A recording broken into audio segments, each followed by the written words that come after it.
Isang sikat na store ng homemade creamy halo-halo nga sa Tondo ang ating dinayo na may murang food trip na rice meals tulad ng Hungarian sausage at chicken silog. At hindi lang yan mga kayo-pips, dahil sa murang halaga nga ay makaka-food trip ka na ng kanilang sizzling meals na may only gravy at only rice. Sabayan mo pa ng iba't ibang flavor ng kanilang nagsasarapang mga pastil. At kung mahilig ka nga din sa hot coffee, huwag kang mag-alala dahil meron din sila dito nyan. At kung vibes at air-conditioned store lang naman ang pag-uusapan, hindi magpapahuli ang tengkos dyan dahil napaka-relaxing ng kanilang store. At located lang pala yan sa 424 Dandan Street, corner Velasquez Street, Tondo, Manila. Ops, teka lang mga kayo-pips, ipapakita ko na rin ang kanilang menu nang malaman nyo kung gaano kamura ang kanilang drinks at mga foods dito. At habang naghihintay nga tayo sa foods, may nakita pa tayong dalawang vlogger na nagkukulitan. Sila nga pala si Boss Alab at si Boss Tony. At sa kabilang lamesa naman, nakita natin si Boss M na food trip. O paano mga kayo-pips? Food trip na din tayo. Yo, what's up mga kayo-pips? Nandito nga tayo ngayon sa Tengkos na located sa 424 Dandan Street, Tondo, Manila.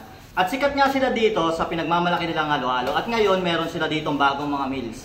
Ito nga yung kanilang sizzling foods at yung kanilang pastel. Na tingnan nyo naman kung gaano ka-solid. So ano, titikman natin yung mga kayo-pips.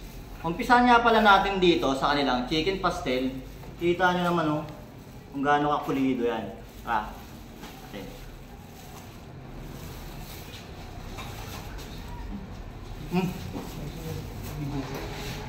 Solid yung chicken pastel nila dito mga kayo-pips. Sa meat pa lang talaga, lasang-lasa na. Tamang-tama yung alat niya. Swak na swak siya sa rice. Panalong-panalo to mga kayo-pips.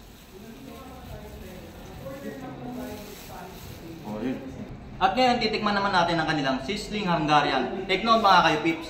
Only rice na to at only gravy sa halagang 99 pesos lang. Tara, tikman natin.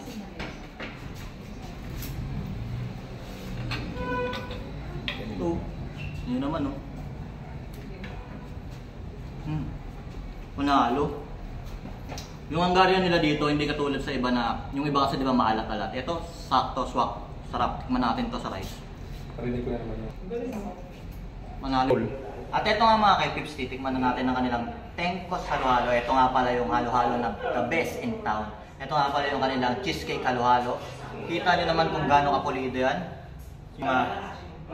Yung kanilang yelo, may timpla na. Tsaka, tingnan mo yung ano niya, parang iba yung pagkaka-crush niya, sulit na sulit, pinong-pino. Tapos yung mga ingredients na meron sila dito, lahat to homemade. Tikman na natin.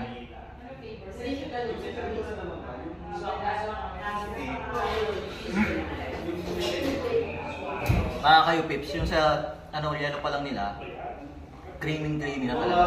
Malasang-malasa. Tama na yung lasa niya, tama na rin yung tamis. Sarap.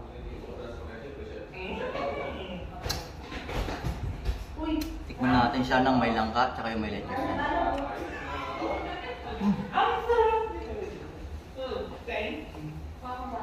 Masarap.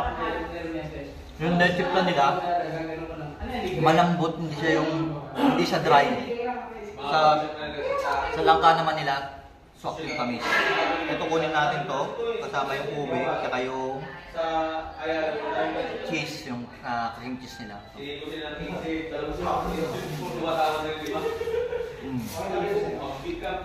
cream cheese nila, tamang alat, tapos halo ng tamang tamis. Panalo to.